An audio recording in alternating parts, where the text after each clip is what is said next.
sa inyong lahat. Welcome sa ating 33rd Kapihang OH online edition. This is a monthly session where we tackle the latest updates in the field of occupational safety and health. We hope that everyone is safe and healthy. Kami po dito sa Philippine College of Occupational Medicine, Quezon City Chapter ay nagagalak na nabigyan nyo kami muli ng inyong oras para makinig at matuto sa discussions natin ngayong gabi. Welcome back to our Kapihang OH. And welcome sa mga first time pong naka-join. We are now at 309 participants. Thank you very much, not only sa Philippines, but from other parts of the world. We can see that there are some nagaling pa from Australia. Dr. Bailon, welcome po. Good evening po sa inyo. Ako po ang inyong host, Dr. Jason Jan Cabigon, ang Chair ng Finance Committee ng PCOM QCC. Our last Kapihang OH discussed the different variants of COVID-19. And during the open forum, there are many questions pertaining to vaccines. Kaya ngayong gabi ay tatalakayin natin ang walang kamatayang topic, Usapang Bakuna kontra COVID-19, Part 3. Pero bago ang lahat, meron lamang tayong konting paalala sa ating mga participants ngayong gabi. Ito po ang ating konting reminders. Una, paki-mute po ang ating mga microphones para wala tayong naririnig na ibang sounds kundi yung boses lang ng ating guest speaker. Pangalawa, pansamantalang isara ang ating mga phone at computer cameras para iwas sa pagbagal ng ating virtual kapihan. Kung meron pong katanungan, maaari itong i-type sa chat box at later ay babasahin natin ito para masagot ng ating guest speaker. Sa mga magre-request po ng copy ng e-certificate, ito po ay maibabahagi basta natapos natin ng buo ang kapihan na ito. Ito po ay ipapadala through email. Kung merong technical concerns, maaari lamang na paki-type sa chat box. So yun po ang ating house rules. Without further ado, let us officially start our 33rd Kapihang OH. To welcome us all sa ating 33rd Kapihang OH, ladies and gentlemen, our PCOM Quezon City Chapter President, Dr. Catherine Arthus. Maraming salamat, Dr. Cabigon. Magandang gabi po sa inyong lahat na aming tagapanood at tagapagsubaybay mula sa iba't ibang panig ng Pilipinas at sa labas ng bansa. Sa aming kapamilya sa Philippine College of Occupational Medicine, mga kapuso sa Occupational Safety and Health at kapatid sa propesyon ng kalusugan, isang mainit na pagtanggap mula po sa amin na bumubuo ng PCOM Quezon City Chapter. Narito kami muli ngayon upang maghatid sa inyo ng mga bago at nagbabagang kaalaman mula sa aming regular na kapihan. Ang ating bansa ay nagtatala araw-araw ng halos nasa 20,000 o higit pa nitong nakalipas na 2 buwan. Ito ay sa kabila ng mahigpit na restriksyon na pinatutupad ng IATF sa iba't ibang lugar dito sa Pilipinas. Ang NCR pa rin ang nangunguna sa datos ng maraming naitalang kaso ng COVID-19 sa bansa. Ang Bakuna na programa ng gobyerno ay patuloy na umiiral sa atin dito sa bansa. Ang pagbabakunang ito ay walang patid na nagaganap sa iba't ibang panig ng ating bansa sa lahat ng strata ng ating lipunan. Isang makabuluhang hakbang upang tuldukan ang pandaigdigang suliranin ng pandemyang ito. Kaya po ngayong gabi sa ating virtual na pagtitipon-tipon, kami ay nalulugod dahil kasama na naman natin ang isa na namang eksperto sa larangan na ito upang talakayin ang usaping bakuna kontra COVID-19 sa ika-3 serye ng ating 33rd Kapihang OH ngayong gabi. Tara po, tayo ay sabay-sabay na matuto at makinig ngayong gabi. Maraming salamat po at isang ligtas na gabi po muli sa inyong lahat. Thank you, Dr. Carriaga. Our dearest colleagues and to all our beloved guests from all sectors of the workforce, We are very honored at napaunlakan tayo ng ating panauhing pangdangal ngayong gabi. Actually, our speaker ay kilala na po natin. We often see her during TV interviews and countless webinars sharing her expertise. She currently serves as the chairperson of the DOST Expert Vaccine Panel on COVID-19 Vaccine Clinical Trials and is also a member of the WHO Scientific Steering Committee for COVID-19 Solidarity Vaccine Trial. She continues to chair the National Certification Committee for Poliomyelitis Eradication in the Philippines. Ladies and gentlemen, let us all welcome Dr. Nina G Gloriani. Thank you very much for that generous introduction, Dr. Jason Jan, Kabigon. And thank you, Dr. your President. I'm glad to meet you, Dr. Catherine Carriaga, and of course, thank you to Dr. Ces Diana, who actually was the one in sending me messages, and of course to Dr. Marlo Renales, my colleague at the College of Public Health. And to everyone, I know some of you actually, you met some of you, Dr. Ferrante, yung iba pa po. But anyway, I'm very happy to have been invited here, no?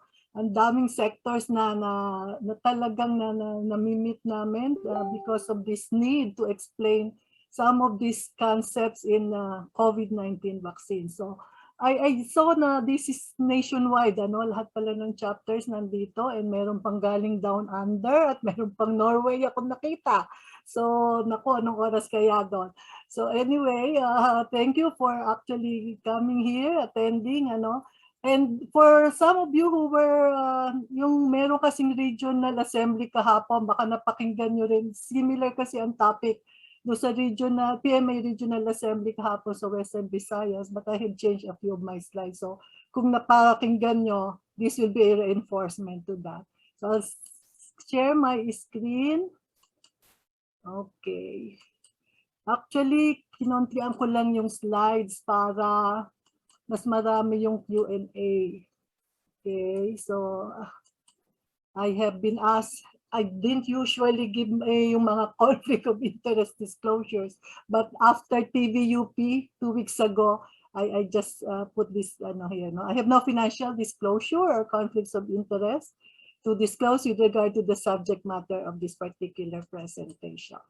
So, ito yung title. Actually, topic yung binigay niyo sa akin, which I just made into my topic na rin, that the topic is COVID-19 vaccines effects on the variants of concern and considerations for booster shots. Grabe yung tanong sa booster shots. Kung ako lang masusunod, nabigyan ko na kayong lahat ng booster.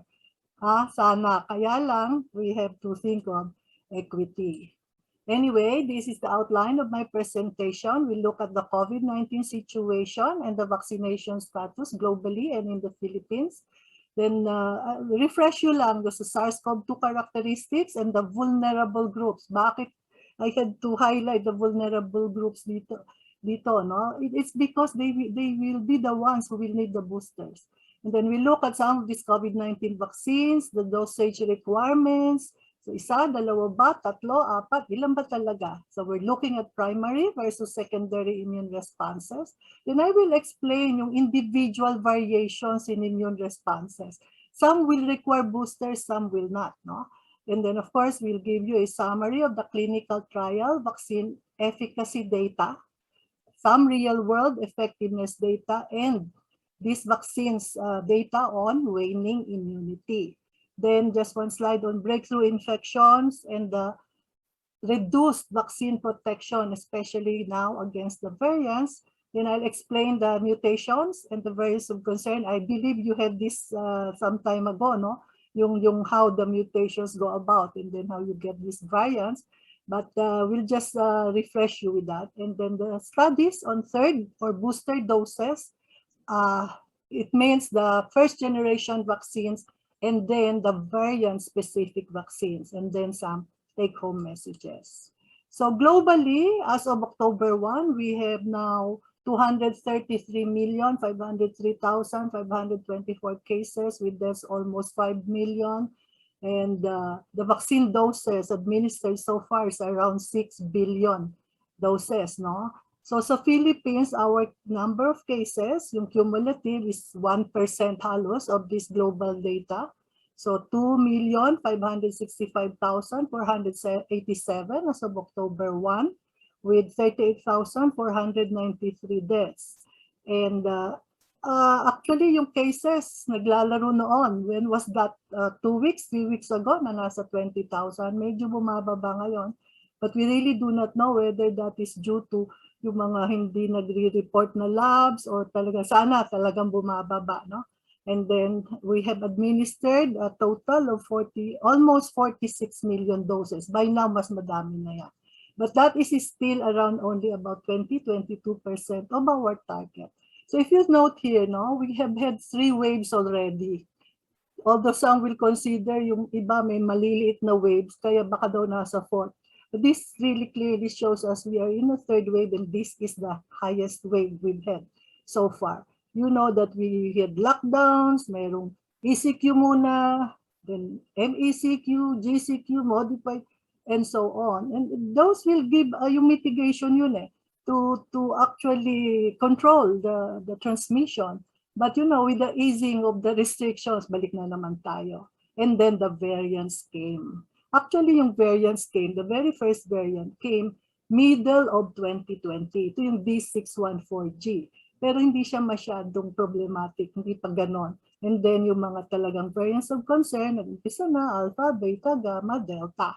And we hope we will not get the other Delta plus pa and the other variants of interest. So ito yung just the Philippine data on vaccines. So just remember, malayo pa tayo dun sa ating target.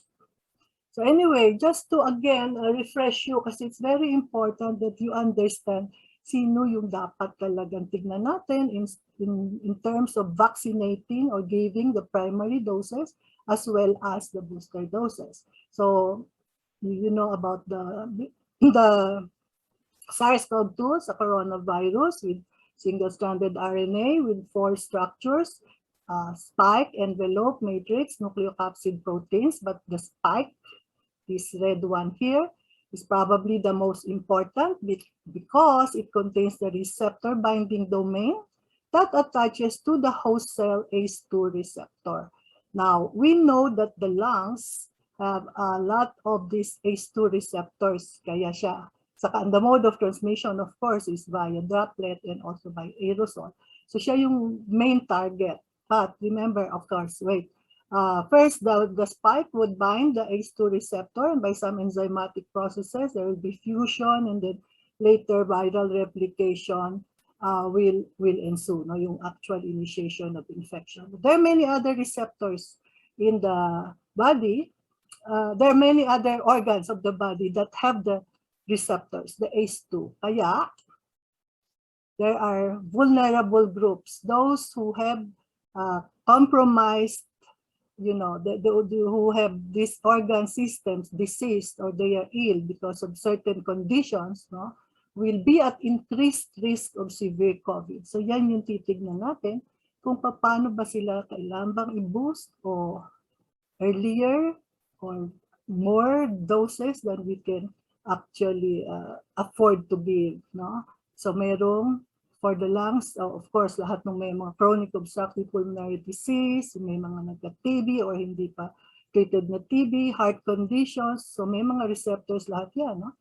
Heart failure, coronary artery, lahat sila halos. And you know that when you have comorbidities, you are somehow immunocompromised. The immunity is not that good. So you have those people with cancer, those who receive anti-metabolites, steroids, or other immune weakening medicines. Those who are obese are at very high risk of severe COVID. Of course, you may diabetes mellitus and the pregnant women. So, sila yung titignan natin na babakunahan. So, what vaccine do we give them? Actually, there are, we now have 9 na halos na may EUA sa atin, except that Some of these, so far, ang meron lang available in terms of supplies ay around 4 or 5. No? So, how did we choose vaccines, or how did these vaccine companies choose the platform that they will produce? Of course, the tried and tested vaccine is your inactivated. You intact, you get the whole virus, you inactivate that, kill the virus so that it will not cause disease, but it will be able to elicit an immune response. So it's the entire virus that is given to the people, no? to patients. Now, but most of the other vaccines are based on the spike. Ito lang spike. So either you get the DNA sequence corresponding to the spike, or the messenger RNA sequence corresponding to the spike, or you purify the protein subunit itself. So may mga DNA vaccines that will be coming in soon, actually under the Solidarity Trial, WHO Solidarity Trial, one will be tested na DNA. So sa ngayon walang may EUA, but it will be tested under a clinical trial. And then do sa messenger RNA, you know about Pfizer and Moderna, but there are many others. Merong Arthus made from other countries. And then we have the protein subunit. Ito yung, maybe you have heard about Novavax or Covovax, but while we have the EUA for that already, wala pa silang supply. Kasi wala pa silang EUA actually from the country of origin. So until we get that, we will not be able to actually deploy vaccines here. So this is your spike. We just get the spike. Remember the RBD here, the receptor binding domain, because I will be going back and explain what happens when there are mutations in this receptor binding domain and in the other parts of the spike. So anyway, without the mutations na lang muna, you're looking here at the first generation, or yung Wuhan strain, the very first strain that was used as the vaccine sequence, ito, no? So pwedeng maging messenger RNA vaccine, yun nga, DNA vaccine, a recombinant protein vaccine, or, well, yung AstraZeneca, yung Sputnik V, at yung Janssen, J&J, are vector-based vaccines. So meron silang tagadala, may carrier na virus, na adenoviruses, chimpanzee adenovirus for AstraZeneca, adenoviruses 26 and 5 for Sputnik, two components, although yung Sputnik Light, o yung one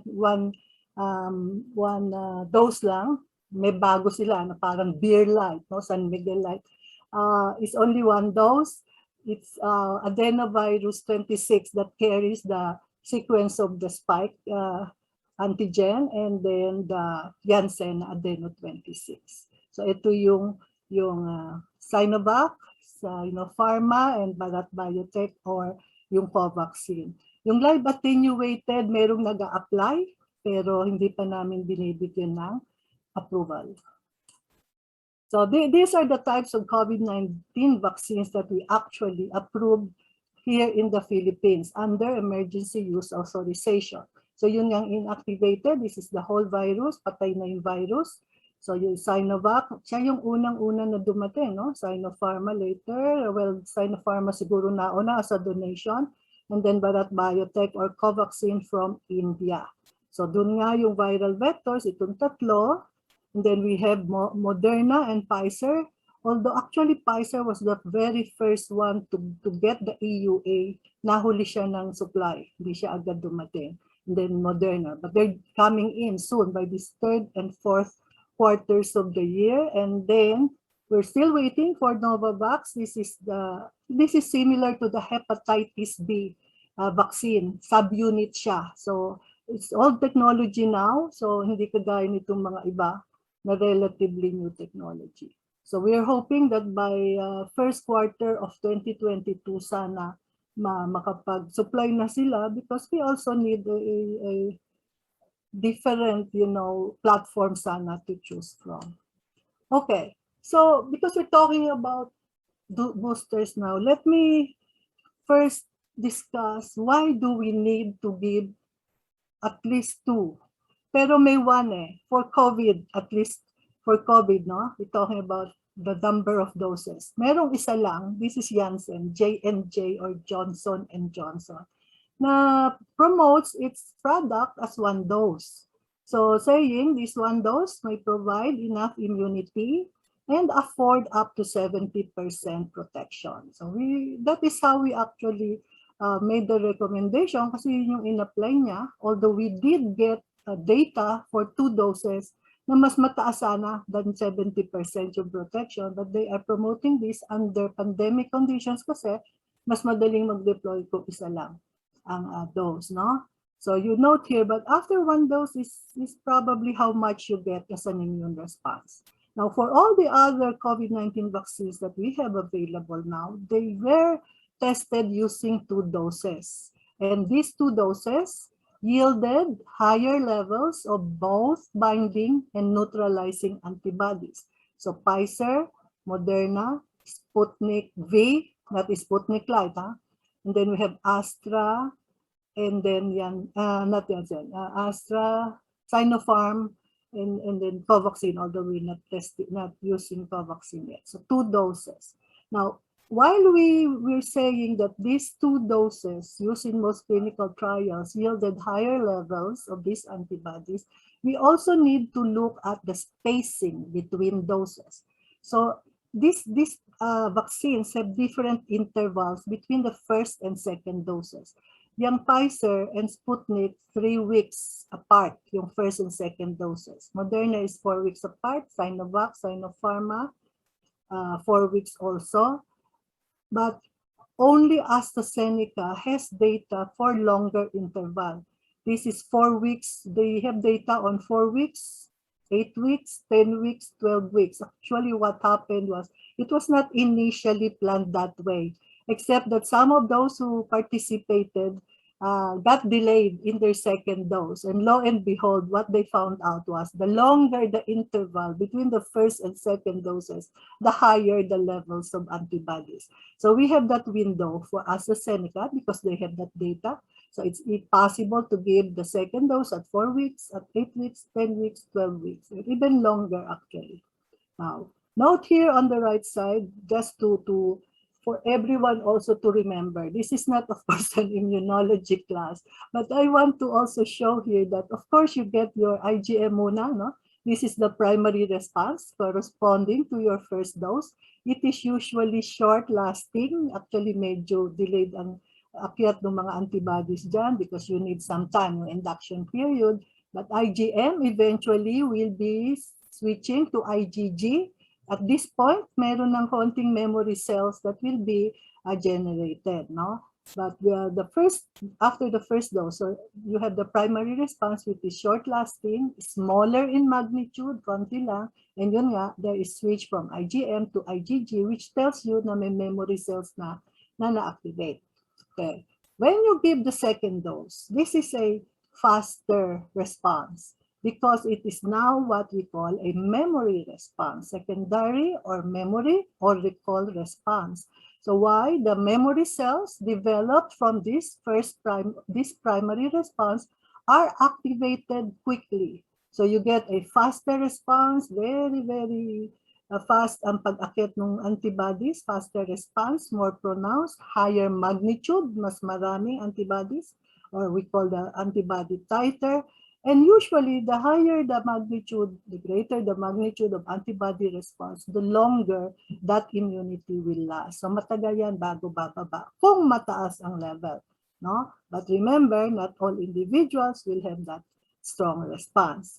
So, in repeated exposure, we stopped at secondary response here, but it is possible if this goes down, we can still give a third dose and it will go up. So repeated exposure would lead to faster, stronger response, more effective at limiting the infection. So will there be a need for booster doses? We will go back to this question later. No? It will depend, of course, on the duration of the immunity.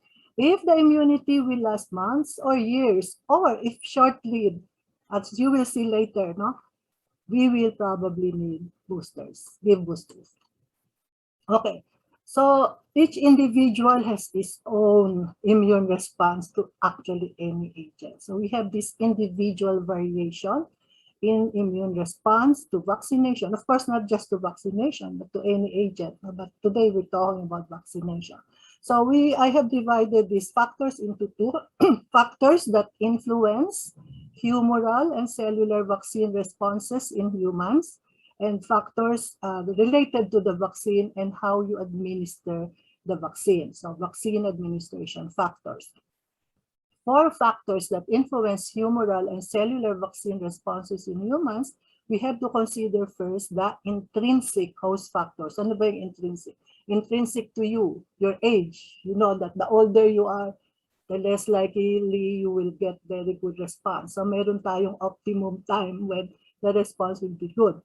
And the sex, but usually hindi masyado. Although there are some vaccines that will show better response in the males than in females, pero generally hindi masyado.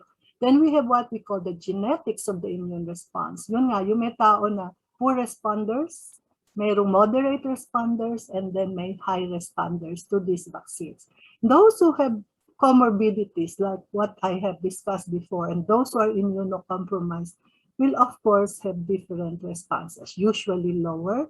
And then there are behavioral and nutritional factors that will also affect our immune responses. Now, extrinsic factor would include pre-existing immunity. So like if you have had COVID as a naturally infected kayo and then recovered, so you will have natural infection. If you give a vaccine, another dose, for instance, then that will also give you a different response. Usually, you will have a boosting effect. Okay. Now, for the vaccine and administration factors, later you will see the different vaccine types or the products. Well, some have adjuvants, some don't have.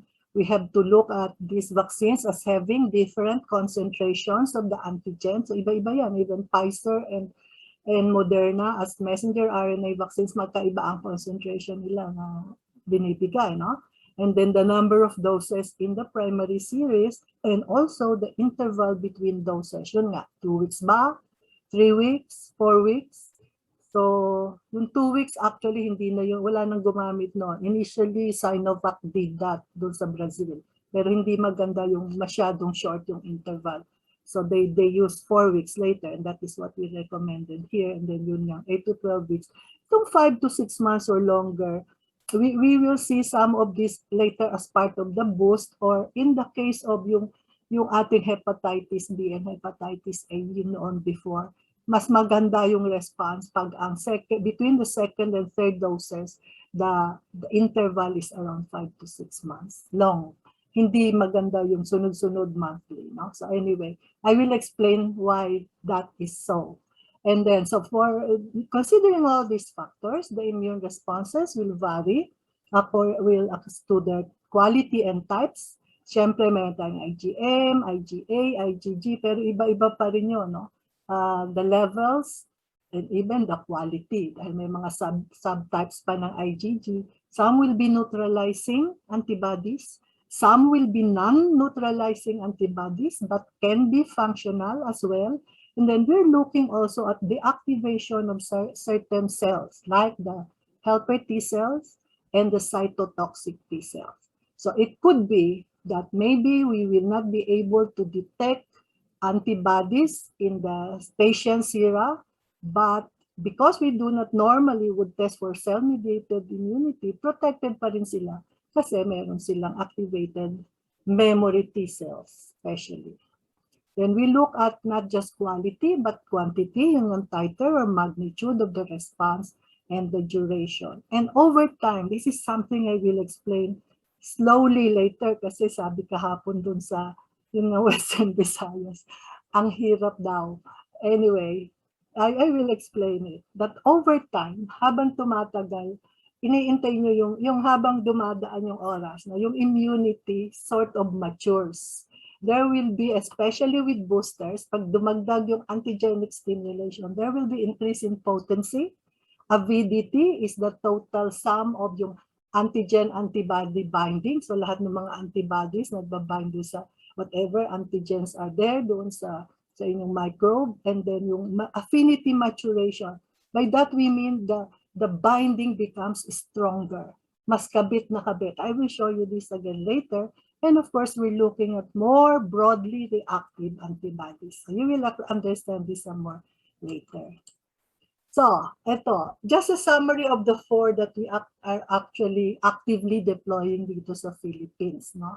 This is a rather busy, but do not worry, ganito lang yan. Ito yung 4 na vaccines. Meron tayong Sinovac, meron tayong AstraZeneca, Pfizer, and Moderna. We don't even consider or put in here Sputnik. Kasi yung Sputnik, biglang tumigil yung supply. No? So, wala masyadong studies din doon. Okay. So for ito yung clinical trial data nila when they were still testing this under yung conditions ng trial, no? So and that is where we have yung varying vaccine efficacy from 51 to 83.5% for Sinovac depending on where the trial was actually conducted. So ngari meron Brazil, meron sa Turkey, meron sa Indonesia, and then for AstraZeneca, mostly sa UK, 70.4, although they have also studies done in the US, 70.4 vaccine efficacy to 81.3%. And then makikita nyo na against, doon sa clinical trial data pa lang, if you look at protection or vaccine efficacy against severe form of COVID, against hospitalization, against ICU, against death, mas mataas than against symptomatic. So nasa yan, ito symptomatic, Pfizer and Moderna. Pero hindi ko na nilagay dito yung for the hospitalization ICU, but they're generally higher than 95 for this one. And usually nasa 100%.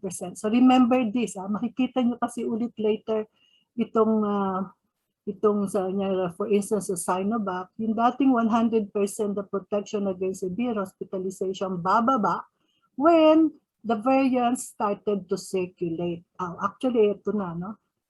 This is real world effectiveness na outside of the clinical trial, na-deploy na sa communities. So what you see here, although these are data from different countries or kung saan ginawa, no? For Delta, bumaba, mababa na nga, no? Bumaba pa. 53 with pag nandun yung Delta, 53 to 66.6% vaccine efficacy against symptomatic, bumaba to 85 to even 80 against hospitalization and death. Remember, dati nasa 100% yan. Now with the Gamma variant is the Brazilian variant.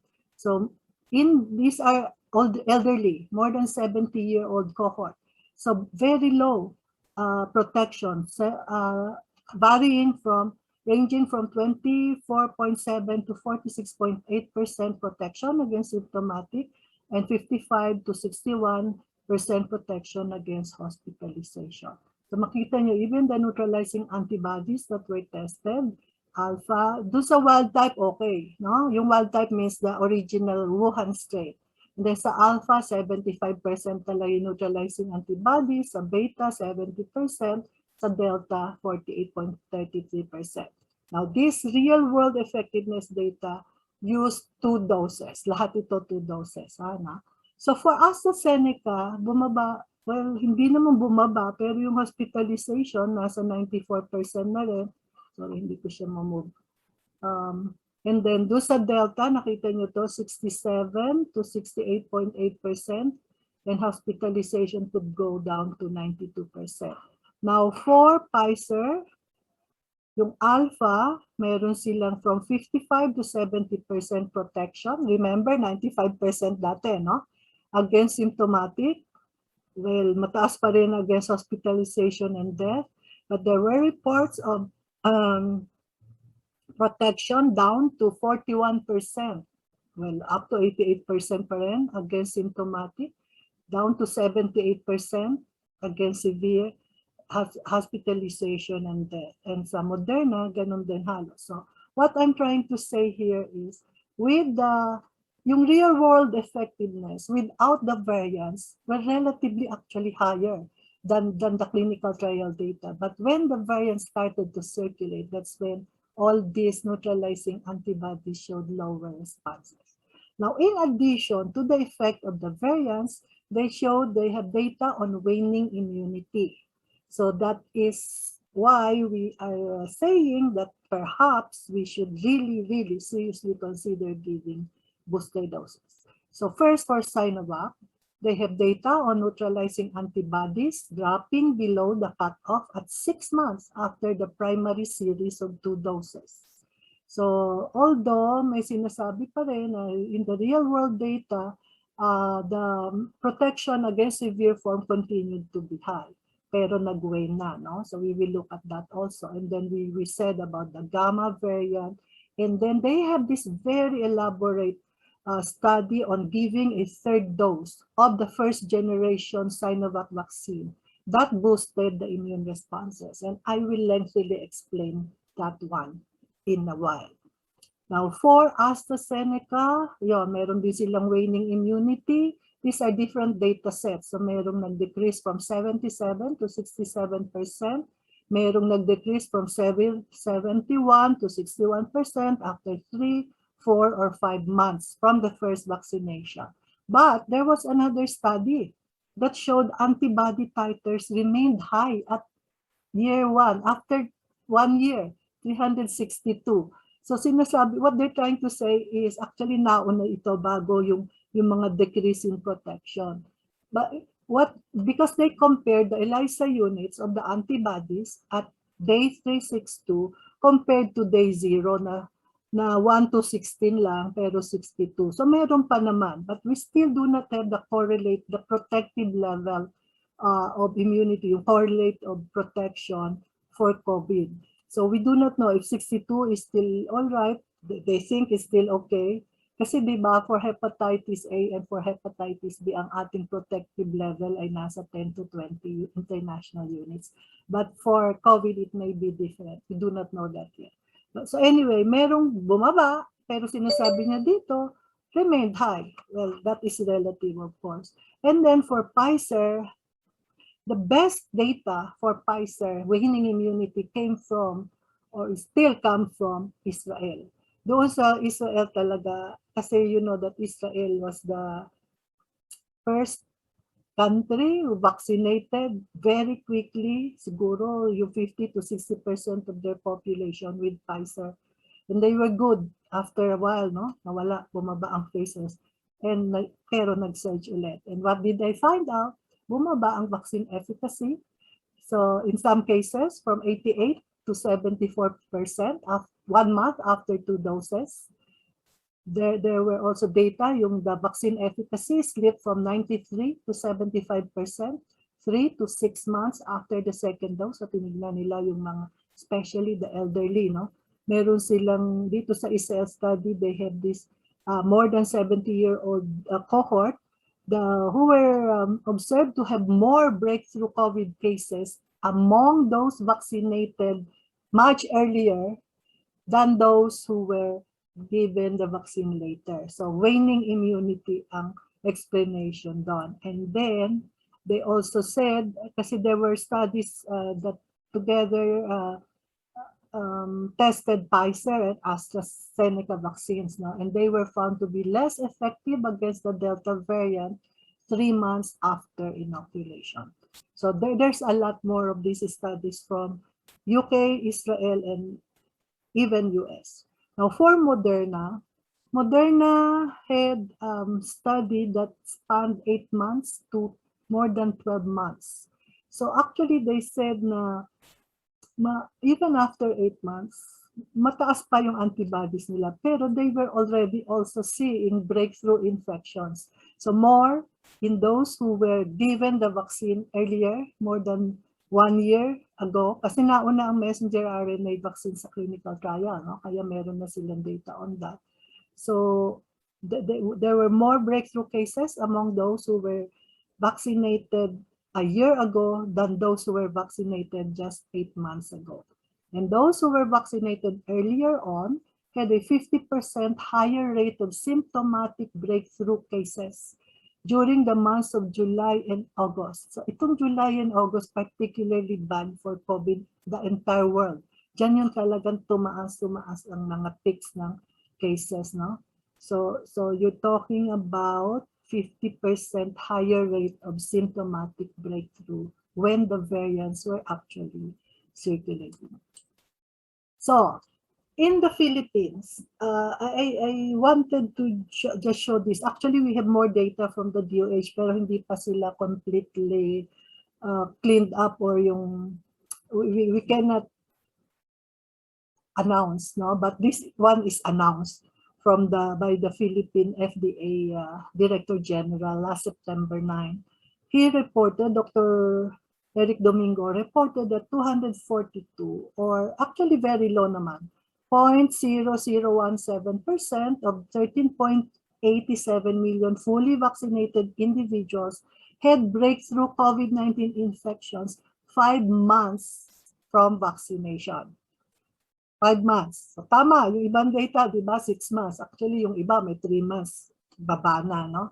So how do we define breakthrough? It's an infection, COVID infection, 14 days at least after the completion of vaccine doses. So kung Janssen yan na 1 dose lang, 2 weeks after that 1 dose. But for all the other 2 doses, 2 weeks after the second dose. So ito yung sa data from the VG Flow last August 29. So Sinovac, of course, understandably will show more breakthrough infections kasi mas marami din naman talaga yung nabakunahan. AstraZeneca meron din, J&J and Pfizer. Konting-konti pa lang, at lalo yung Moderna, konti pa lang yung nabibigay na jobs, no? But all of these vaccines in the country remain effective in protecting against the severe COVID-19 infection and death. But we also have to qualify that later because of the immunocompromised people. So what are the factors that can affect breakthrough infections? Of course, we already referred to yung variations sa immune responses ng mga tao. Your immune system. Immunocompromised individuals, of course, we expect will not have the ability to produce adequate antibodies or other cellular-mediated responses to fight COVID-19 infection even after vaccination. So we have not fully studied these breakthrough infections, but we may see a lot of them would be somehow immunocompromised. Then we're also looking at waning immunity. The time from the vaccination studies, those that I have mentioned earlier, show that neutralizing antibodies wane approximately 6 months post-vaccination. In some people earlier. Actually, meron tayong na-mention na 3, 4, 5 months earlier, no? Although correlates of immune protection are still not clear at this time. Then we also mentioned about vaccine type. So yung mga vaccine efficacies nila medyo iba-iba, but their real-world effectiveness also iba-iba, varying from one vaccine type to another. And then we have to consider the emergence of the variants because studies show decreased levels of neutralizing antibodies against these variants compared to the wild-type virus. So we move on to the variants. So ito, no? In general, again, this is rather busy, but this is just saying na dinagdag ko na rin yung Janssen dito, naging 5 to, no? So they were able to show reduced neutralizing antibodies. So all of these 5 are first-generation vaccines. So yung antibodies generated against the first-generation vaccines had lower protection against the variants by 2.5 to na-reduce by 2.5 to 6-fold. So nabibilang nila kasi syempre yung titer ng antibodies. So, but they were able to still show na despite the lowered protection, the lower levels of neutralizing antibodies, they were still effective against the alpha, yung nasabi ng Pfizer, beta, and delta variant.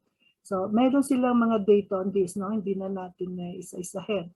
But overall, so meron pa, effective especially against the severe form.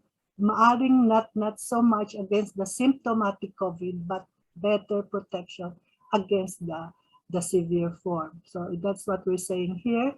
Still protective with reduced efficacy, but are still effective in protecting against the severe form of COVID, including the variants. So, but I am quick to say here, para lang maalala nyo, no? Yung fully vaccinated, immunocompromised, and other vulnerable people can still develop severe infection due to the Delta variant or even due to the other variants of concern. So yan yung reduced protection against the variants. So we now move on to these mutations. I particularly like this. Patagal ko na itong ginawang teaching slide, no? I really like, this is the spike that looks like a t-shirt. Well, at least to me. Doon sa may bandang color na is the receptor binding domain that I mentioned earlier.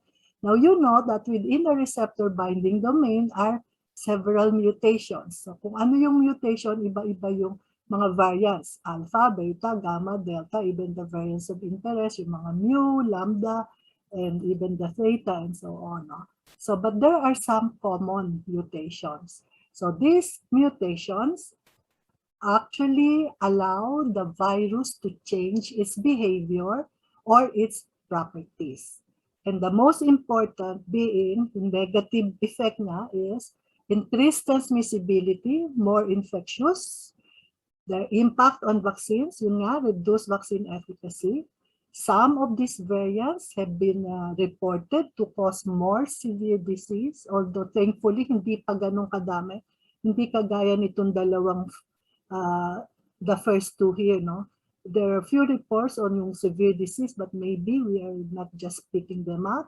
Some are able to resist antiviral agents. So we're looking at maybe remdesivir, ano pa ba yung mga ibang antiviral agents, at meron yung bago, yung sa Merck, we hope there will be no problem there. And then some of these variants also escape laboratory detection. So hindi sila nakikita ng what we are using right now in terms of the RT-PCR. So meron namang ginagawa yung mga diagnostic centers to actually detect kung sakali ma-escape yan. No? Meron silang ginagawa. So anyway, in addition to the receptor binding domain, there is this sleeve part of the spike where you have the N-terminal domain. So part lang siya, sleeve, wherein they found deletions. May mga nawawalang mga amino acids that are, when they see these deletions in certain patients, these were associated with persistent infections. So ito siguro yung mga long haul, mga long COVID, no? Who showed eliminated ability of antibody previously isolated from convalescent patient to neutralize the virus. So ito yung D614, malayo siya sa RBD, malapit-lapit sa N-terminal domain. Of course, this is three-dimensional, no? This is the very first mutation that was associated with increased infectivity and decreased sensitivity to convalescent sera. So halos lahat ngayon ng mga variants, meron yan, pero dito mag-iiba yung mga mutations kung alpha siya, beta, gamma, delta, or the other VOIs. Okay, so right now, actually July 6 pa to, there's no updated map. But we're really looking at countries, territories, and areas reporting so many variants of concern. Alpha in 170 countries, beta 122, gamma 74, delta I think hindi na 104 yan ngayon. The Delta variant is now the dominant variant in many parts of the world. And here in the Philippines, you will note, when we first detected Delta sa atin, marami at that time alpha, beta. Mayroon ng gamma, pero yung gamma thankfully na namatay. Hindi siya fit. Mayroon ding mga mutations na hindi maglalast, no? So, remember ito, May 12 pa lang.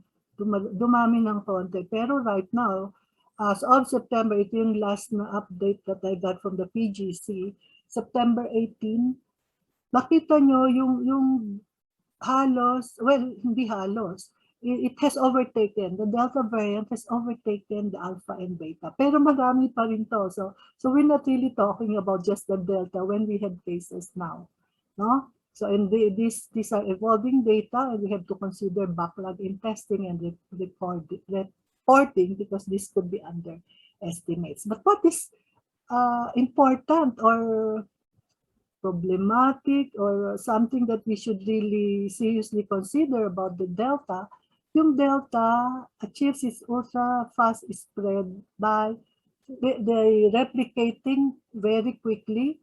Tapos, maaga siya. The time interval from the exposure to the first PCR positive is shorter at 4 days with a peak at about 3.71 days. So, ito yung infection, no? Mag-uumpisa dito, incubation period. So, within 4 days, 5 days, matidetect na siya versus yung original strains last year, nadidetect sila a little later. So that is something which actually means kasi mataas talaga yung replication, marami na siya agad. And here we show that the viral load in Delta infection is 1,260 times higher than the original strains. So ito yung Delta, ito yung dating strain. So marami yan, no? And yung city value nila, ito yung city value. Pag mababa yung city value, mas maraming virus yun. Mas mataas yung city value, mas kukonti. Now, for the Delta variant infections, 80.65% of the samples contained more than 600,000 copies per ml noong oropharyngeal or nasopharyngeal swabs. So, marami yung Delta virus. So replication, siya, very efficient in replicating. So, because of this emergence of these variants, no, of course, itong mga vaccines natin we try to update their vaccines to try to deal with the variants. So we're looking here at the 4, itong 4, Pfizer, Moderna, Astra, and Novavax. Actually, they have ongoing development of variant-specific vaccines. So for Pfizer, they are doing work on beta variant na construct and delta variant na construct. They were saying that clinical trials should have started, was set to begin in August, but there's no news that it has begun. For Moderna, ganun din, wala pa rin news. The last updated clinicaltrial.gov entry was August 19, but they have 4 types of updated version. A solo beta variant construct, solo delta. Then yung wild type is the Wuhan plus beta. And then pinagsama nila yung beta and delta. So, but still we have no news as to whether they have started the clinical trial. Then for AstraZeneca, they have a beta variant vaccine, so beta, that the phase 2-3 started last June 27, but we do not have updates as of this time. And for Novavax, it is ongoing. I'll have, I think, 1 or 2 slides there. They're using beta, they're developing beta, but at this time in preclinical models in mice and in baboons. So wala pa rin sa humans. Now, these 2 others, J&J and Sinovac, have no variant-specific vaccines. But J&J studies showed neutralizing as well as non-neutralizing antibodies that were functional against variants and the original strain. Now, itong Sinovac, wala sila pa. I don't know if they are actually going to produce yung variant. Yung kukuha sila nung, kasi inactivated to, di ba? Ito yung buo. Medyo, they can use the actual isolates ng beta or delta, but they have not done that. But what they have done is to give a 3rd dose of their coronavac vaccine, and this showed increase in the potency, the breadth of the immune response, and the duration of memory immune response against SARS-CoV-2, which I will explain as I said earlier. So yan yon, no? So one by one, this is for Pfizer. One slide, I think I put together this many data here. Pero just to say, ito yung beta variant and delta variant. Wala pang news on when they will start the clinical trial. But they have started giving boosters. Yun nga yung sa Israel. Kasi yung Israel, marami yata talagang pera. So because they saw a lot of breakthrough infections in their, especially in the elderly and the immunocompromised, they really they started to give the 3rd booster doses. This is following yung waning of protection na sinasabi nila.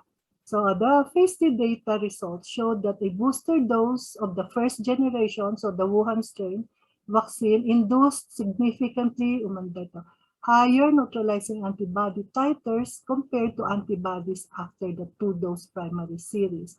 And phase 1 data showed that the booster responses, ito yung first generation, also were high against the wild type, the beta, the lambda, and the Delta variants. And especially this Israel experience showed that booster dose, a third dose of that same first generation vaccine restored to 95% vaccine effectiveness when it dipped from di ba dati 95 talaga si Pfizer, bumaba sa 40% dahil sa waning immunity, then nagbigay ng third dose, that was restored back to 95% VE. And then looking at yung booster dose inferred lang from immunobridging data, in phase 2-3 cohort, 50% of the neutralizing GMT, geometric mean titer, 1 month after the booster dose was 3 times higher than 1 month after the primary series, and booster zero response rate was at around 94%. So maganda pa rin. Then they have this study on giving 1 dose of this Pfizer vaccine to either naive, wala pang vaccine or walang history of infection, or to those who have recovered from COVID-19. And they showed that one vaccination, 1 dose with the messenger RNA vaccine, was able to elicit potent memory B cells that recognize the variants. So, titignan nyo where this is leading to. So, just one, this is the same first generation vaccine given to either naive or to COVID recovered patients. So, this is a longitudinal cohort of naive individuals and disease recovered patients who were followed up for about 2 months after the SARS-CoV-2. This is Pfizer, not Moderna, but Pfizer. And then upon boosting, the memory B cell pool of recovered patients selectively expanded, further matured, and had potent neutralizing antibodies against the variants of concern. So this is not a variant-specific vaccine, but the first generation that was actually able to expand, allow the B cells to expand, to mature, and to be very potent neutralizers against the variants of concern.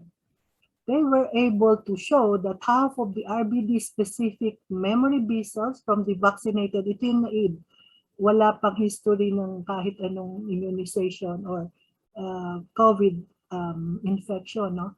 So when they were given that messenger RNA vaccine, they displayed high affinity, but I think these were given 2 doses, high affinity toward antibodies towards multiple variants of concern, including the Delta, and 1/3 retained neutralizing potency against the Beta variant.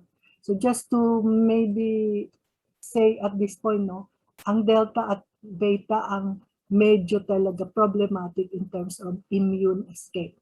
So what they're saying here in this study by Sokal et al. Is that the additional dose challenge recalled B cell memory responses directed against the variants of concern after the messenger RNA vaccination. So that's for Pfizer. Now for Moderna, ito naman, no, they actually initially said na they still have very good immune responses up to 8 months, 12 months later, no? Pero ito makikita nyo na while they're looking at most of the response, the highest response was achieved at around 1.5 months here, no? Pero among those who were 18 to 55 years old, and then 56 to 70 years, and the older, the elderly, more than 70 years, mas mababa talaga, no? Pero lahat sila bumaba by 4 months and by 6 to 7 months. But if you still look at the titer, medyo okay pa rin naman. Ay, sorry. So that's still okay, no? But they were able to follow up through 1 year yung kanilang phase 3 COVID study. And ito yung sinasabi nila na nagka-breakthrough cases in those vaccinated 8 months after the, so pag 8 months after the first dose, so much earlier, later, 88 breakthrough cases versus 162 breakthrough cases in those vaccinated much earlier. So yung 1 year ago, mas marami ang nag-breakthrough. Siyempre kasi this increased risk of breakthrough infections illustrates the impact of waning immunity, especially I think in the older population. Pero I think meron din doon sa younger. So they gave a third dose of the Moderna vaccine, but they only gave half the dose. So meron ding concept na dose sparing. Imbis na yung 100 microgram that was given during the primary series of vaccination, hinaf nila, kalahati na lang. They gave 50 micrograms of the Moderna vaccine 6 months after the second dose. And then we had not actually seen the technical, nasa news pa lang ito. But what they're saying is, baka yung preprint should be coming in soon, that after that third dose, the geometric mean titer against the beta variant was 32 times higher, 43.6 times higher against the gamma, ito yung Brazil variant, beta yung South African, and 42.3% higher against the Delta variant. So what this is saying is that the vaccine, as is, the primary series, the first generation, is highly effective against circulating variants of concern when given as a third dose. So in addition, meron sila naman yung kanilang variant-specific na vaccine na beta ang laman. So a single, well, they either give a single booster dose of the first generation or the updated version, which is the variant-specific. Then meron din silang multivalent na magkasama yung dalawa, yung old and the new, given to clinical trial participants who received a 2-dose primary series of their COVID-19 1273. Ito yung una nilang vaccine. Yan yun, no?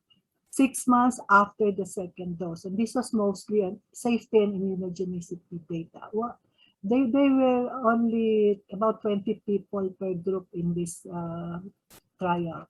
But what this is showing here is the all boosters, whether yung first generation or the variant specific, increase the neutralization titers against the variant of concern and the variants of interest, including the beta and the gamma. And hindi nila naman napakita, or maybe hindi, marami kasi masyado yung VOIs na yung variants of interest. But what this is showing, ito yung pre-third dose, nung bumaba na yung immunity, when they gave, this is 2 weeks after giving the third dose, this is the first generation vaccine, tumaas, no? The neutralizing antibody titers from 198 to 4568, 864, 1380. And hindi siya masyadong nag-differ. Yung variant specific, halos ganun din yung naging boosting effect. So from a level of about 300 to 3,000, 1,004, 1,002. This is for the beta. Ito yung D614, yung original na closer to the Wuhan strain. And then P1 is the gamma variant. So wala dito yung Delta, although they did mention it somewhere. So that's for your Moderna. Now for AstraZeneca, meron silang beta variant that they started last June 27. 2,250 adults will be tested for safety and immunogenicity in 4 countries, UK, South Africa, Brazil, and Poland. So they will test the variant-specific vaccine in unvaccinated adults and in those previously vaccinated. So the study is ongoing. So wala pa tayong update dyan. And for J&J, they just showed yung durability of their immunity studies because they have to justify giving that 1 dose, you know. So 8 months after a single shot, neutralizing antibodies against a range of variants of concern increased over time. Yun ang sinasabi nila, ha? This is only 8 months after a single shot, exceeding the average at 29 days. But we still have to look at their Delta. Press release po ito. Delta, Beta, Gamma, Alpha, Epsilon, Kappa. Very specific isa-isa. It will be good to really see the titers of antibodies that were high at 8 months after a single shot. So they claim that antibody response does not wane, but improves over time together with robust, durable cellular response.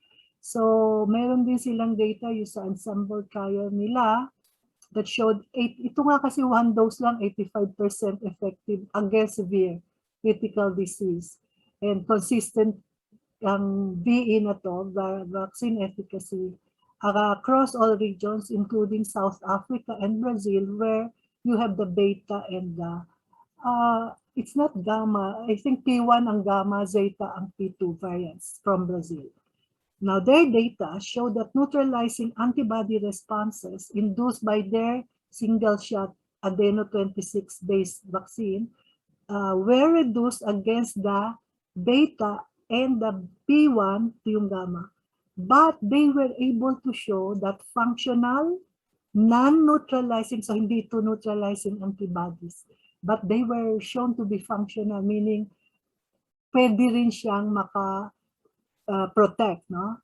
Plus, T-cell responses were largely preserved against the SARS-CoV-2 virus. So, titignan po natin yung technical niyan, that this is from a press release. Okay, so now back, malapit-lapit na po tayo, pero mayroon pa tayo ng Sinovac, no? Kasi we have to explain that third booster in Sinovac. So, kailangan ba talaga yung primary series? We want everyone, hanggang sana 90% to 100%, mabigyan ng primary series for COVID, at least 2. For these other vaccines, well, at least for J&J, sana 1. But we will have to seriously consider booster doses. So we define here a booster as a third dose or additional dose to that primary series, which may be needed months or years after the primary doses to refresh the immune system's memory and maintain protection. Because we do this for many other vaccines. No, meron tayo mga boosters during adult life. But for COVID-19 vaccines, do we really need boosters? If so, what will it be? Yun, di ba, may data, for the first generation and the second generation vaccines, which are the variant-specific vaccines. So what will it be? So, ito, pag bumaba, gusto mong iakyat. Pag bumaba, you also want to boost it again. But up to when or when will you give the optimal timing? There are many considerations for boosters. We have seen the data on waning immunity, that the risk groups who will have waning immunity will probably mostly benefit from the boosters will be the elderly, the immunocompromised, and those who are at high exposure risk, like our healthcare workers. We have to look at the epidemiology of breakthrough cases over time and the disease severity, the emerging variants, of course. Then we need to really study yung performance ng booster doses, like what we showed you, pero evolving pa po yan, hindi pa yan very clear. They have data, but we want yung mga dapat mas solid pa yung data, no? We're looking at both safety and immunogenicity, and we will have to consider, are we giving homologous boosters, the same brand, the same platform, or heterologous boosters, mix and match yun, no? For now, we do not allow mix and match. We do not allow boosters, we do not allow mix and match, but we're starting the mix and match study this October. Nagre-recruit na po yung mix and match study na that the Philippine Society of Allergy, Asthma, and Immunology will be conducting under DOST and DOH support. So if we want to give boosters, what is the optimal timing for boosters? Nakita niyo yung waning immunity, may 3, 4, 5 months. And we have to consider all those. Pero at least siguro 6 months. Longer is better kasi you will see the breadth of the immune response will be so much better if you have that longer interval. But not too long then, no? So there is wisdom in waiting for the right time to boost. So kung yung ang question, kailangan nyo na ba ngayon? Baka hindi pa po. You do have to be careful though. Okay. So ito na, dito na ako sa Sinovac. Sorry, medyo mahaba at medyo technical. But I wanted to make it as simple as possible sana. So we go back to the spike. Yung spike ay hindi lang naman isang antigen meron dyan. Meron tayong tinatawag na mga antigenic epitopes, if you recall your immunology. So kaya kinuha ko itong iba-iba kulay para makita nyo na iba-iba din yung mga antigens dyan. Okay, so there are so many possible antigens. These are antigenic epitopes are very small parts of this spike. Mostly nandun sa RBD, pwede na sa N-terminal domain or other parts of the spike. Now, Wang et al., this is only a preprint, no? So it still has to be peer-reviewed, but the data, I find the data very, very convincing naman, no? They studied the profiles of antibodies from 3-dose vaccines given 3 doses, 2 doses, and compared with convalescent sera. So they don't have the variant-specific vaccine, just the same Sinovac CoronaVac vaccine that they gave us a 3rd dose. What they found was that a third dose of a COVID-19 vaccine produces a highly shifted humoral immune response, so via a sustained evolution of antibodies. So itong mga antibodies na to, because you have so many antigens, will evolve. Dadami. No? That will show better neutralization relative to the variants of concern, quick memory response, and long-lasting immune response in warding off COVID-19. So why I said it's very elaborate, they were able to analyze 171 complex structures of SARS-CoV-2 neutralizing antibodies. Yung magkakabit, yung antibody saka yung very specific antigenic epitope niya, no? So yung structure activity correlates that revealed very potent variant of concern resistant and broad spectrum antigenic patches. So specifically, they mentioned about 6 classes of antibodies. Actually, yung Pfizer merong similar study. I still have to put that together, no? Medyo similar. 6 classes of antibodies binding different parts of the spike. I will show you this. So what all of this will tell us is that there is really immunologic basis for this broadening of immune response when you give the 3rd dose. Well, ito ay very technical na, but we're looking at the antibody composition changing in the B-cell repertoire, dumadami, no? By prolonged repeated antigenic stimulation, whether that is 3rd or additional doses. And kunwari, or meron kayo dating na-recover from COVID, and then nagbigay kayo ng additional dose, na-expand yung B-cell repertoire na yon. So enhancing, neutralizing potency and breadth. So ito maraming kulay and fond of colors. That's why I like this. So, but I refer to the different classes. So far, 6 antibodies yung kanilang na study, binding different parts of the spike. So ito yung antibody 1, class 1, binding this part, class 2, ito yellow, ito green, ito red, yung class 3, yung class 4 dito sa blue, class 5, sa orange, class 6 dito sa magenta pa to. Okay, you note here, this is RBD RBD to, antibodies against each part of the RBD, different parts of the RBD on the spike. What they noted, marami silang ginawa, may flow cytometry, there were so many measures that they did. So after the 2nd dose, they looked at these classes of antibodies, and they noted that after the 2nd dose, there were more of these class 1, 2, and 3 antibodies, depicted here as yellow, green, and red. And then ito yung pie, mas madami yung 1 and 3 in terms of magnitude, no? Then there's some 4 to 6. Ito yung blue, orange, and magenta or pink.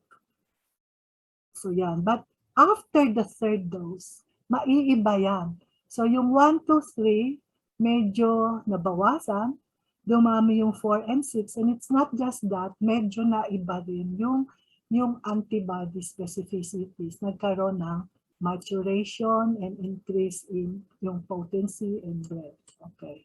So, in addition to that, actually meron marami pang ibang ginawa, but these are the ones more easily captured or maybe simpler to explain. So, meron din tayong binding affinities, di ba? You want the antibodies to bind the antigen, the spike, the RBD very well, strongly. So that's what you want to happen, magkaroon ng strong binding. So what they did was to measure yung dissociation constant. Sorry, sa lab to, pero kasi yung dissociation constant, pag mas mataas yung dissociation constant, mas madali matanggal yung binding nila, yung attachment nila. Pero pag mas mababa yun, mas stronger. So that is why we mean here, a lower dissociation constant means higher binding or stronger binding or affinity maturation. So what they found out, tinignan nila isa-isa itong mga classes of antibodies na to. After the second dose, this was the dissociation constant.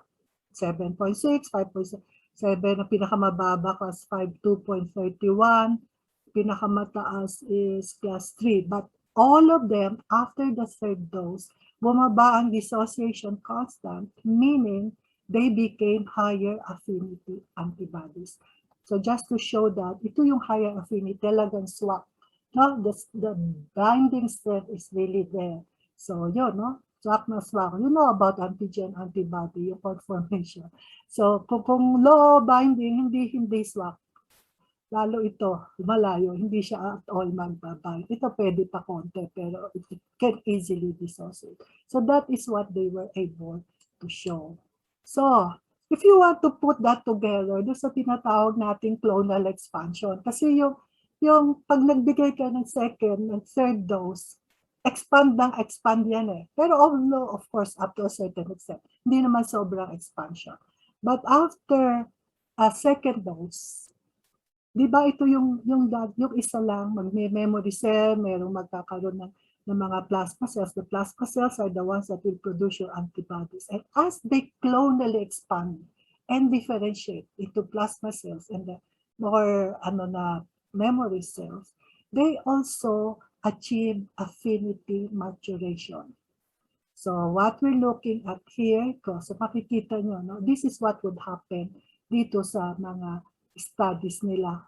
So yung third booster dose sa Pfizer, sa Arthus, sa Moderna, sa Sinovac, well, for Janssen is only second dose, but all of these third doses boosted antibody levels to different extents, 6-fold, 3-fold, some very, very high. No, and more clonal expansion would occur after the third or even after the booster doses. But so far, hanggang third pa lang tayo.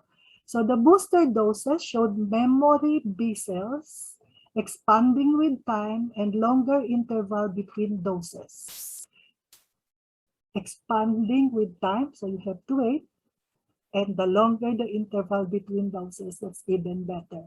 So you have more plasma cells that will produce more antibodies, higher levels of antibodies with stronger affinity for the virus. So yeah, affinity maturation, including variance, the effect on variance. So the immune responses after the booster doses expanded the breadth and scope of antibody responses that may in fact protect the vaccinee from the next variants that will emerge years from now. That is what we want to happen, so that we will not have to change into variant-specific vaccines every time. Na parang yung flu, di ba? Palit ng palit yung flu every 2 years or so. So we hope that just giving boosters, but there's still not much very, very solid data to show that, but we're getting there. So this is my last slide now. So we are still way behind our target for vaccinating the whole world, actually. There's more vaccines needed at the global level. The world's population, if you look at it now, you have 6 billion doses administered. But about 80% of the global population remains unvaccinated. Only about 20% are vaccinated, and they are in rich countries. So that is why we're very careful in giving boosters, because we want to give the primary doses first to as many people as possible. But there are complex vaccination issues and concerns that need to be addressed. We have to consider the populations primed via natural infection or vaccination. Well, actually, yung mga naturally infected, we still give at least 1 dose, no? Or even 2 doses here in the Philippines. They are entitled to that. We have to look at the quality and the quantity of the immune responses of these individuals. So there is a zero prevalence study being conducted by the group of Dr. Nina Berba of the Philippine General Hospital to study yung mga immune responses. But this is mostly among the healthcare workers from north to south, all over the Philippines, about 24,000 participants, to study their immune responses to the, well, largely what we're giving, no? Sinovac and AstraZeneca, and maybe kung mayroon din silang nakuhang Pfizer, their antibodies will be tested. The study will run for about a year or 1 year and a half. So we have to look at the antibodies that they generate as well as the duration of immunity. Well, if they have more time or maybe resources, they may look at vaccines of the variants of interest and variants of concern. Pero in the future, will there be a need for a perfect match between the circulating strains and vaccines? Yun nga, will there be a need for variant-specific vaccines? We have to consider, do we give the same vaccine, CoronaVac, Astra, or we consider heterologous? Kasi depende rin yun sa supply, no? So we can mix and match, but we still do not have the decision there. So will we boost the general population or only selected special populations? I think we have to start with selected special populations, the elderly, the immunocompromised, the highest risk groups. Then there are studies that this is abroad, yung versus reduced dose, yung Moderna giving only half the dose. So I think with Pfizer, they have started also a half dose given intradermally. So hindi ko na siya na-include dito, no? But that is also being done now. And then we have to, of course, look at the safety signals, especially with additional doses. With the heterologous vaccination, yung pag-Astra, Pfizer, Astra, Moderna, they see more reactogenicity, although still mild to moderate, than with the same vaccines.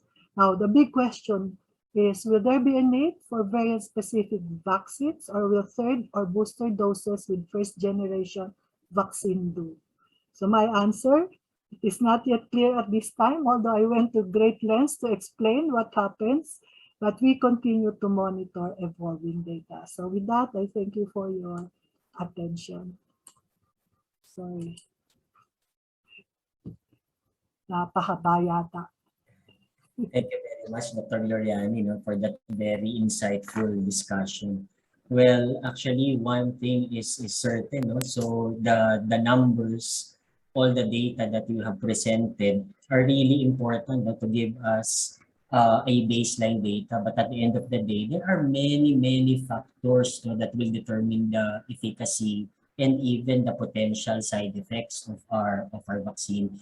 And I really like po yung last message po nyo, that we still have many questions na hindi po natin talaga pa masasagot as of now. So with this po, is it okay po, Doc, if you will be receiving the first question? Yes, wait, fine. Nasabi na pala. It's okay, Doc, no? And I'm sure, our 451 participants really appreciated your talk, no? So, ang dami po natin na na-reach for this webinar.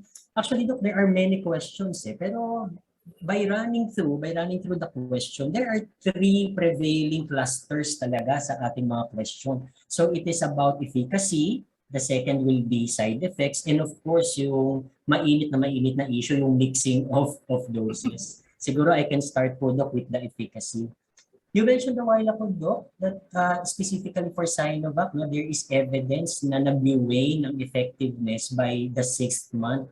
So is it correct to say po na 6 months lang talaga ang efficacy ng Sinovac, or it should be explained in Hindi naman.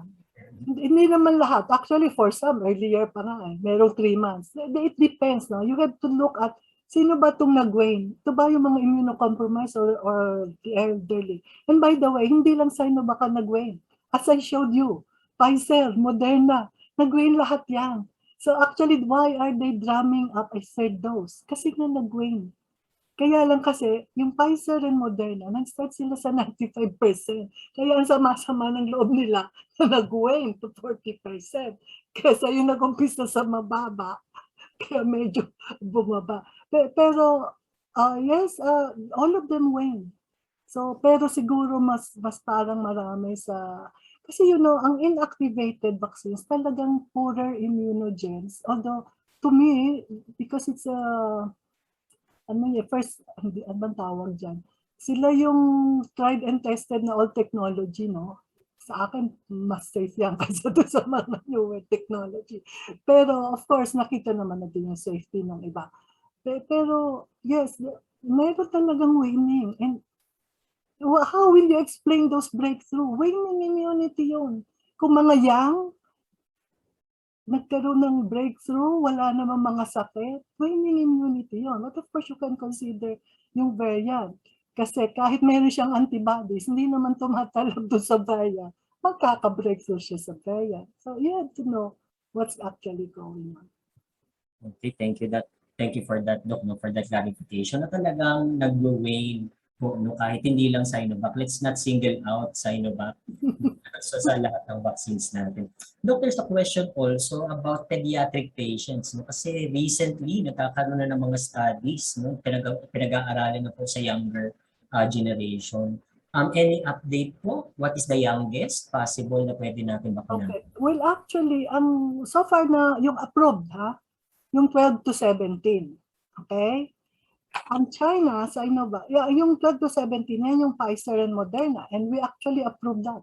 Na-amend na yung EUA nila sa Philippines. Kaya nga medyo ina-announce, although hindi pa talagang clear yan ano yung magiging DOH recommendation. But Sinovac has a study do sa 3 to 17 years old na meron silang Chinese data, pero they applied for clinical trial here and that is what we approved, hindi yung EUA. Kasi we want to see muna yung effect nito sa ating children. No, a specific, a smaller number of children, Filipino patients. So I don't know kung kailan mag-i-start yun, pero yun yung aming in-approve. Now, for Moderna and Pfizer, meron silang studies na as young as 6 months. Pero may dosing studies yun kasi itong 12 to 17, ang dose na ginagamit is similar to the adult. Pero yung younger, you have to be more careful kasi mas mataas ang dose, mas madami ang reactogenicity, di ba? Ang side effects. So they have to do that dosing. Kaya mas careful sila. They're probably talking about 7,000 children younger na itetest muna. I don't know if they have reached that number. That's going on, I think, in the US and also in Canada. Up to 6 months. Thank you for that, Doc. No? And we're very excited, no, to see those studies eventually be implemented. A very specific question, what about pala sa mga breastfed infants? For example, yung mother po vaccinated, meron bang any chance of vertically transmitted immunity? Yes, actually, yes. So yung mga nanay na nabigyan ng vaksinong pregnant, may transplacental transfer. Nakita nila sa cord blood, yung IgG, which is good, no? And then of course, when they breastfeed, you know the breast milk can carry antibodies. So may bentahe talaga. And the POGS, Philippine Obstetrics and Gynecological Society, already made that position that lalo na yung mga high-risk groups, healthcare workers should be vaccinated. In other parts of the world, maski first trimester, pero dito mas careful yata tayo after the first trimester daw. Pero for POGS, I believe, yung after the first trimester, DOH, ano yun, recommendation. Pero kung talagang high risk, because we're also seeing a lot of pregnant women na namamatay because of COVID. They have the severe form. I have a friend whose daughter was pregnant, namatay yun from COVID. But thankfully, yung bata na saved. Thank you for that. No? So it's really clear that there's benefit, no, na magpabakuna po yung mga buntis in the extension to their eventually yung kanilang mga anak.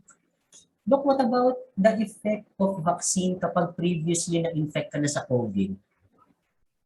Alam nyo, pag nauna, let us say nauna yan, you somehow will get natural immunity, di ba?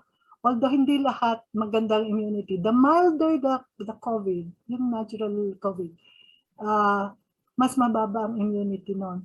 Yun na nakita nila, na mas severe ang COVID mo, moderate to severe, mas maganda, mas mataas ang immunity mo. No? So, but there are some who, depending nga doon sa immune response ng tao, I know of some people who had COVID twice or even 3 times. It means the immunity they generated was not that good. So, low levels, kasi hindi pa natin alam ano yung correlate, ano yung protective level. No? Pero we would assume na hindi siya sufficient to protect against the virus again. Kaya nagkaka-second siya. Mayroon pa ng third Medyo sabi ko sobra na to pag nag-third ka pa. Yung second, kasi somehow you should get boosted naturally pag nagka-second ka. So yun. So but there are data to show, actually very early to, last year pa, nakita na namin yung data ng mga studies na pag seropositive at binigyan nila ng 1 dose ng vaccine, nabuboost ang taas-taas ng antibodies. So that gives them added protection. That is why there is that recommendation to actually give yung previously infected, recovered, at least 1 dose. Kung kaya ng system, maraming supplies, pwede rin 2 doses. Pero kung severe siya, na nag-recover, mataas ang level noon, baka hindi niya agad kailangan ang booster. Maybe later. Pwede naman siyang i-monitor. I see. Since Doc, we're talking about production ng antibodies, sa kabilang extreme naman, is it possible after vaccination na no antibodies can be produced? Okay. Ang talagang mababa ang levels ng immunity, itong mga immunocompromised, itong mga transplant patients, makikita mo, mga HIV patients, although some of them will show low levels, actually meron ding moderate levels and high levels, but most of them will have low levels. And they are probably the people who will need, kung nakadalawa na silang doses, titignan mo yung 2, wala pa rin gaano, mababa pa rin, or negligible, they have to be given a 3rd or even a 4th. That is why they're starting with that in the US.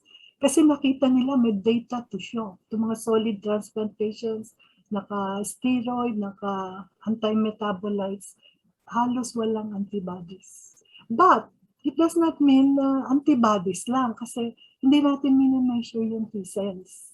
Pwede rin yung T-cells are there, hindi lang natin na-measure, although mababa yung antibody, but the T-cell, actually yung T-cell ang mag-work against most of these variants more than the antibodies. I see. Thank you, Doc. And I think that will answer also yung question about side effects naman going to the next cluster. The question about bakit yung iba daw kahit fully vaccinated, nagkaka-severe symptoms pa rin. No, yung iba namamatay pa daw, no, according to reports. Kasi nga, depende doon sa tao kung ano ang nag-build niya na immunity from the primary. So, kung immunocompromised siya, talaga wala siyang panlaban. Well, actually, most of these breakthrough infections that became severe, critical, or even died ay mga elderly or immunocompromised. Okay? Although meron ding mga bata, but we do not know yung profile ng mga bata. That's why we have to study also. So sana lahat ng breakthrough cases natin, especially sa healthcare workers, na marami dyan bata, no? Hindi naman masyadong matanda ang mga healthcare workers, no? But some of them got severe form. One other possible explanation, aside from the talagang mababang immunity, yung variant. Whatever variant they got. Kasi, pero hindi natin natetest lahat na for each breakthrough, meron tayong corresponding identification na ito ba ay alpha, beta, or gamma. Hindi natin, o delta, hindi natin nagagawa yun. Sana magawa natin, pero our resources will not allow that. Yeah, thank you, Doc. No, so talagang maraming factors, no? Talagang host factor, variants, and actually the actual burden, no, ng viral load na nakuha po siguro. Yes, yes. And siguro sa last cluster po, ito na po yung mainit na natanong po talaga. Ang daming question about mixing doses. You mentioned a while ago na ngayon pa lang, parating pa lang yung boosters and even mixing doses na study po natin. So, but any insights po? Meron po ba kayong chismis? Hindi naman chismis. Actually, ang meron talagang data, very solid data. UK, Spain, maybe US to a certain extent, pero hindi rin masyado. UK, Spain, Scotland. Yung Astra nga, kasi di ba Astra, nag-umpisa sila sa Astra. Tapos, dahil sa blood clot ng Astra, natakot sila. Gusto nilang palitan si Astra ng Pfizer. That's why they have to consider heterologous second dose or ano, no? Binigyan ng Pfizer. And indeed, maganda yung naging resulta kasi tumaas, mas mataas yung immune response kapag heterologous second dose. Second dose, now we're not talking about the third dose yet. No? Yung second dose, so Astra, Pfizer, Astra, Moderna. So, kesa Astra, Pfizer, or Moderna, pag pinalit mo, nag-mix and match ka, mas mataas yung antibody levels. Pero, ang side effects, mas marami ang nag-report ng side effects or reactogenicity doon sa heterologous. Kunwari, yung Astra, Pfizer, 10 lang ang nag-report na meron siyang naramdaman, flu-like or whatever. Doon sa heterologous, Astra, Pfizer, Astra, Moderna, naging 20 o 30 ang nag-report. Pero still mild to moderate. Okay. So meron ding recent data naman, pero hindi pa ito talagang printed, published. Astra with Astra with Sputnik pala. Tumaas din ang response. So, pero the safety was almost the same. I see, thank you, Doc. No, so talagang evidence-based na po pala talaga yung the use of boosters. Actually, yung Sinovac meron dapat isa. Hindi ko mahanap eh. Meron siyang Sinovac plus something else. No. Sinovac and Pfizer. Doon sa mga Thailand, Indonesia, kasi di ba, maski wala silang gaanong basis for giving heterologous booster, dahil nakita nila, saka I think it has to do with some available, dumating din yung mga Pfizer nila. So, yun, but we're waiting for their data. Ano ba talaga ang immune response dyan? Dito sa Indonesia, Thailand, and Cambodia also, I think, started. Thank you, Doc, for that. Although, Doc, can you clarify, you mentioned a while ago na at least here in the Philippines, wala pa po sa mga guidelines natin ang pag-use ng boosters or the more mixing no, ng ating mga doses. Is it accurate na kapag naka-receive ka ng third dose, especially other brand, you are actually derailing the national efforts? Yes. For If you have seen the Director General Eric Domingo of FDA, he repeatedly announced na hindi pa approved ang third dose or any heterologous combination, yung mix and match ng first and second, although may namamali. Merong some vaccination centers, sometimes we have to consider human, siguro Pero konti lang naman yon. So, technically talagang bawal pa. Although, meron na tayong mga announcements from the higher level na pwedeng magbigay na kasi depende yan sa vaccine supplies. And the vaccine supplies are slowly coming in naman. So I think we're looking at sana for population protection. You know, sa NCR, ano na eh, nasa 60% na ang, or higher pa nga eh, ang vaccination coverage, 70 na ba? Malapit na. Pero we're talking about NCR, eh, napakalapit natin sa iba, ano, sa 4A, sa 3, Region 3 na, Bulacan, madali lang magpasok ulit ng COVID. Ano? So we have to be careful. So those are mix and match. Actually, I know, yung mga nagpalista sa Moderna or sa Pfizer, sa mga companies, hindi sila binibigyan pa kung nabigyan na sila ng first 2 doses. Kasi it will mean, it will be given as a third dose. Eh, hindi, pwede silang hulihin I ang see. FDA. Opo, so yun po, no, malinaw na malinaw. Hindi pa po ngayon na yung ating booster. We are hoping that we can come up with recommendations, especially because we're seeing breakthroughs. Tignan natin, no? Kasi kung tataas talaga yung immunization coverage natin by October, November, baka by November, baka pwede na. Kasi meron din naman ayaw talaga magpabakuna. Intayin mo ba magpabakuna ang 100%?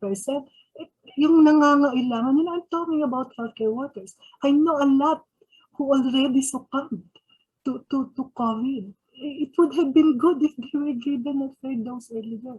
Para sa akin, ha, yun. Especially yung sobrang at risk kasi they're really taking care of COVID patients. Hindi bali ako nandito lang sa bahay. You know? I don't know. Pero ako, I can wait. Pero yung nasa harap, I would know. Okay. And thank you very much, Doktora, no, for all your efforts. I'm sure lahat ng studies nyo, ng vaccine trials nyo are all helping the nation, no, finally para po makaalis, no, dito po sa ating precarious situation. Doktora, last question. Marami po nagtatanong, ano daw po ba ang vaccine na nakuha po ninyo? Ako? Sino ba? Opo, so yung Number 2, day 2, March 2. Oh. So, okay, no? But I'm very careful. I treat everyone as positive COVID when I see. Sorry, medyo paranoid ako. I'm very careful. I go out only once a week.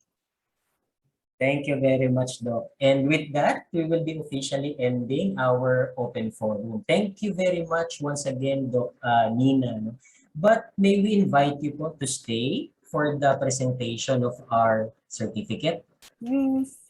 Request Dr. Angelo Taylor, our PCOM QCC Secretary, to present our certificate of appreciation. Thank you, Dr. Jason. Dr. Nina, maraming salamat po for being our speaker for tonight. So, PCOM Quezon City Chapter would like to present you this certificate, and it reads, the Philippine College of Occupational Medicine, Quezon City Chapter presents this certificate of appreciation to Nina G Gloriani for serving our resource speaker of the chapter's 33rd Kapihang OH, Usapang Bakuna Kontra COVID-19 Part 3, given on this day, on the 4th day of October 2021, Quezon City, Metro Manila, Philippines. Signed, Jose Angelo C. Taylor, Chapter Secretary, and signed, Dr. Catherine S. Arthus Carriaga, Chapter President. Thank you so much, Dr. Gloriani. Back to you, Dr. Jason. Thank you, Dr. Taylor. Thank you again. Maraming salamat po talaga, Dr. Gloriani. No? And I'm sure marami pong nasagot na mga burning questions sa ating mga participants. So we are now nearing the end of our Kapihang OH. At this point, I would like to thank our PCOM QCC virtual team. Pinangungunahan po ng aming technical head, our very own PCOM QC Chapter Secretary, Dr. Jose Angelo Taylor. Thank you again, Dr. Taylor. This webinar will also not be possible without our PCOM QCC CME team na pinangungunahan naman ni Dr. Maria Cecilia Diana. Thank you again, Dr. Diana. To formally end tonight's educational activity, ladies and gentlemen, our chapter vice president, Dr. Jeremias and Florante.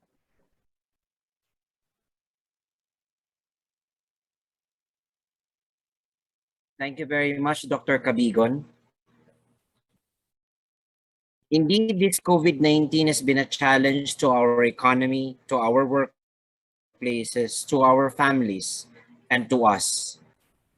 But solutions will always be available to combat this menace, no matter how erratic their behavior is.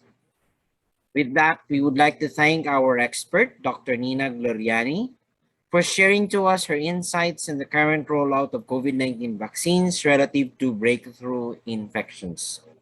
We would like to express our gratitude also to our fellow advocates in the field of occupational safety and health here and abroad, our industrial partners, the national officers and board of directors of the Philippine College of Occupational Medicine, the Quezon City chapter officers and board of directors, the past national and chapter presidents, and to the general membership of the college.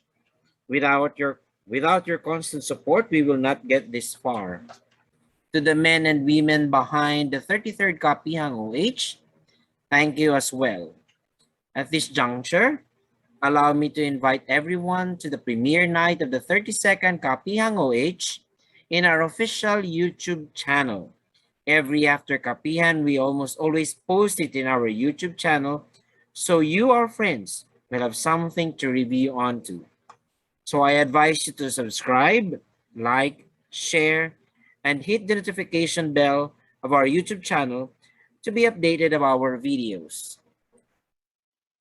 Please do not forget to like and share our other social media accounts in Facebook, Twitter, and Instagram. Should you have some concerns, partnership proposals, or topics you would like to discuss for our next Kapihang, you may reach us at PCOM Quezon City Chapter at gmail.com. Before I end, allow me to invite our fellow advocates in workplace safety and health to the 22nd Mid-Year Convention of the Philippine College of Occupational Medicine that will be held virtually starting tomorrow until this Saturday. For more information, you may check the official website and Facebook page of the Philippine College of Occupational Medicine. Again, always remember that in Quezon City Chapter PCOM, we value your safety and health. Hashtag PCOM QCC cares. Good night, everyone, and ingat. Thank you, Dr. Ferrante. Again, we would like to invite everyone to like our official Facebook page, follow our Twitter and Instagram accounts. And again, please support the OH to Go YouTube video series by visiting our official YouTube channel and watch the first video of the series. It will just take 6 minutes of your time. And do not forget to like, share, subscribe, and hit the notification button. It's free. It's free anyway. And your support will move our chapter to even more projects that will benefit everyone. Muli, maraming salamat sa inyong pagdalo. Sa susunod na 34th Kapihang OH, ako po si Dr. Jason Cabigon na parating nagpapaalala na sa Quezon City Chapter ang inyong kaligtasan at kalusugan ay mahalaga. Hashtag PCOM QCC cares. Good night everyone and stay safe and healthy.